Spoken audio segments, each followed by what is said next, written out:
السلام عليكم. احمد ابو قادر في الدوري الروسي من الموسم القادم، وعودة امام عاشور من ميتلاند الدنماركي الى النادي الاهلي. نقطتين هنتكلم عليهم بسرعة، بس صلى على النبي في الاول عليه الصلاة والسلام. ولو انت مش مشترك في القناة انزل اشترك في القناة وتفعل زر الجرس وتعمل لايك. جه عقد رسمي للنادي الاهلي من سيسكا موسكو الروسي بيطلب احمد ابو قادر. احمد ابو قادر عنده 24 سنة، ولا هو صغير ولا هو كبير، بس اللي قده محترف من بدري. واحمد عبد القادر كان احترف قبل كده في التشيك قبل العوده للنادي الاهلي.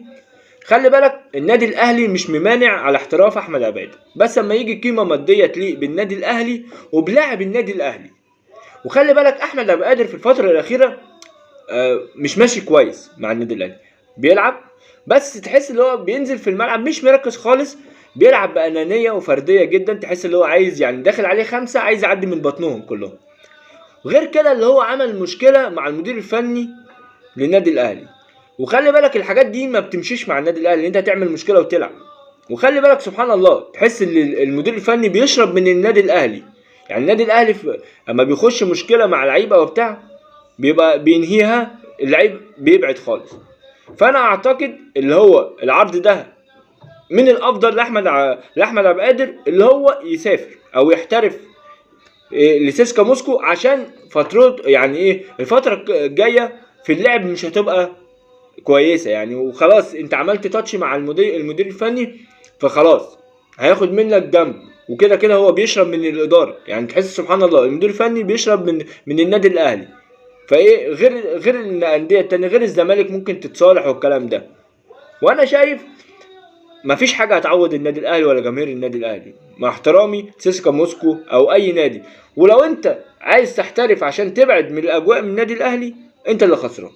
لكن لو عايز تحترف عشان تأدي وربنا يكرمك، يعني 24 سنه مش كبير برضه، ممكن تبقى نقله ليك وانت لعيب كويس جدا ومن الاجنحه المميزه جدا في الدوري المصري مش في الاهلي بس.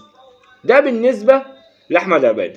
اما بالنسبه لعوده امام عاشور من الدوري الدنماركي للنادي الاهلي، بص هو النادي الاهلي والزمالك يعني افضل من الانديه دي بكتير انا من وجهه نظري. بس انت يا امام والله مش اهلي وزمالك بقى دلوقتي، انت ماشي كويس هناك والناس بتلعب وبتجيب اجوان ومنور زي ما بيقولوا. ترجع ليه؟ اكيد مش في دماغه اللي هو يرجع مصر دلوقتي، لا اما من الغباء اللي هو يرجع. انت منور والعين بدأت يعني هي بدأت تندع معاك، بتلعب اساسي وبتجيب اجوان وانت يعني كورتك حلوه، فيا ريت كورتك زي دماغك. اوعى ترجع مصر دلوقتي، ما تبقاش غبي. انت كويس ماشي كويس، استمر. حط قدامك واحد زي محمد صلاح، واحد زي النني، واحد زي تريزيجيه، واحد زي مصطفى محمد. انت نقلت نقله صعب اي حد ينقلها من الاهلي او من الزمالك، انت نقلتها، ما ترجعش بقى. ولو انت لسه بتسمعني يا ريت تشترك في القناه وتفعل زر الجرس وتعمل لايك. سلام.